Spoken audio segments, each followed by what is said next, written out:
زندگی گزارنے کے لیے پاکستان دنیا کا سستا ترین ملک قرار۔ ورلڈ آف اسٹیٹسٹکس نے سستے ترین ممالک کی فہرست جاری کی ہے۔ اس کے مطابق رہائش کے لیے پاکستان سستا ترین ملک ہے۔ ایسے ممالک کی فہرست میں شامل ہے۔ مصر کا اس میں دوسرا نمبر ہے اور بھارت اس کے بھی بعد آتا ہے، یعنی تیسرے نمبر پر۔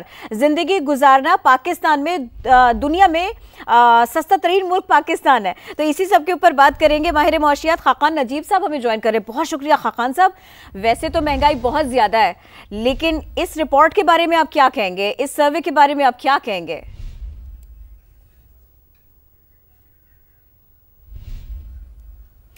میں خبر کے بارے میں ایک بار پھر بتا دیتی ہوں سما کے ناظرین کو۔ زندگی گزارنے کے لیے پاکستان دنیا کا سستا ترین ملک قرار۔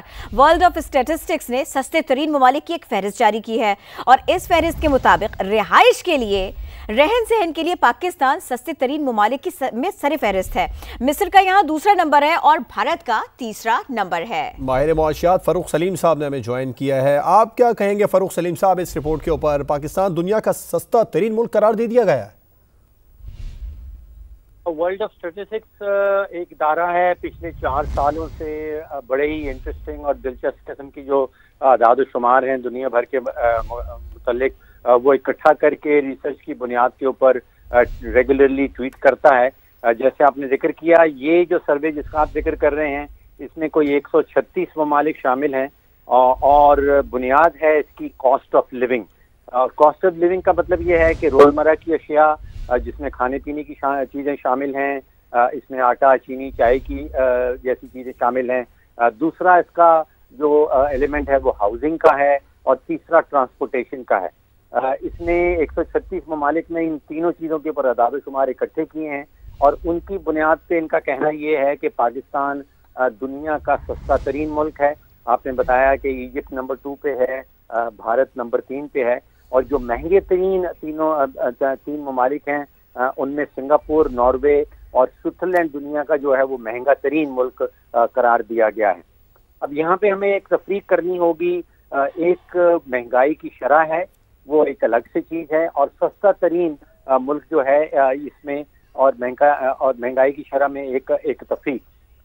اس میں کوئی شک نہیں کہ پاکستان کے اندر جو مہنگائی کی شرح ہے وہ لگ بھگ 30% کے قریب ہے، جس کا مطلب یہ ہے کہ جو اشیاء پچھلے سال کے مقابلے میں اس سال کے مقابلے میں 30% کا اضافہ آیا ہے، لیکن جو سستا ترین ہے وہ ایک الگ سے ایلیمنٹ ہے، اس کا مہنگائی سے کوئی ڈائریکٹ تعلق نہیں ہے۔ ساتھ رہیے، ساتھ رہیے سر، جناب ساتھ رہیے۔ ہمارے خاقان نجیب صاحب ہمیں جوائن کر رہے ہیں۔ خاقان صاحب، آپ بتائیے اس سروے کو آپ کیسے دیکھتے ہیں؟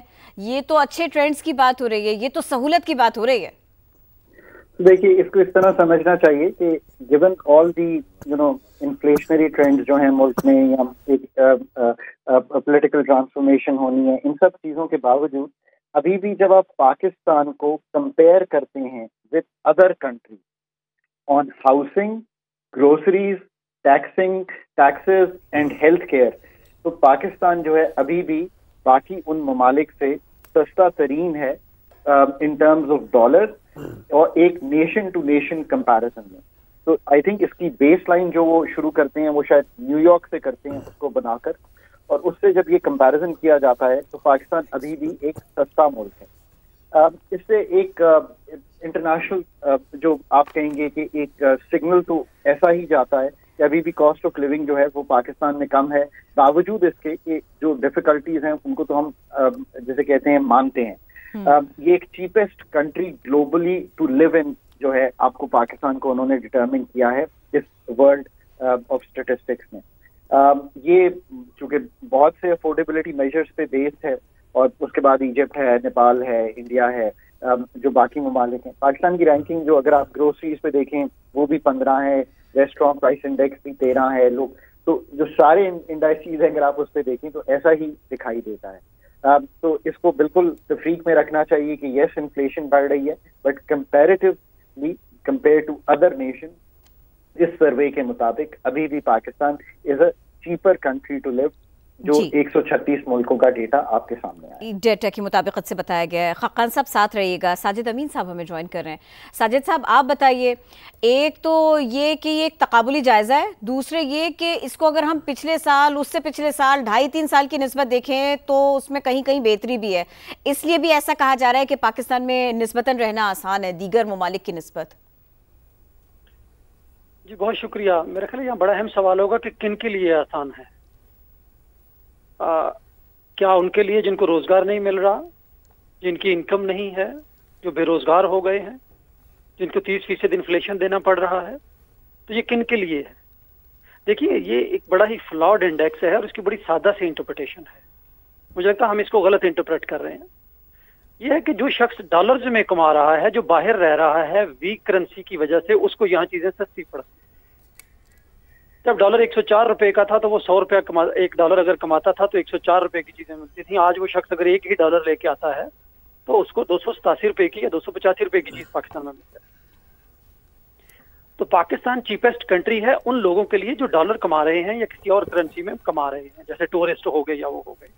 جو ایک عام پاکستانی ہے اس کو تو شام کا کھانا نہیں مل رہا. ہم کیسے کہہ رہے ہیں کہ یہاں ہاؤسنگ سستی ہے یا دوائی سستی ہے؟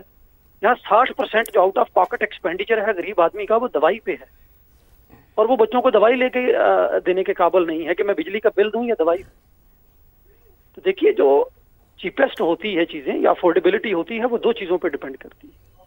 آپ کی انکم کیا ہے اور آپ کی قیمتیں کیا ہیں. بہت میٹر کرتی ہے آپ کا موقف, آپ کا پوائنٹ آف ویو. بہت شکریہ آپ تینوں صاحبان کا کہ آپ نے ہمیں وقت دیا.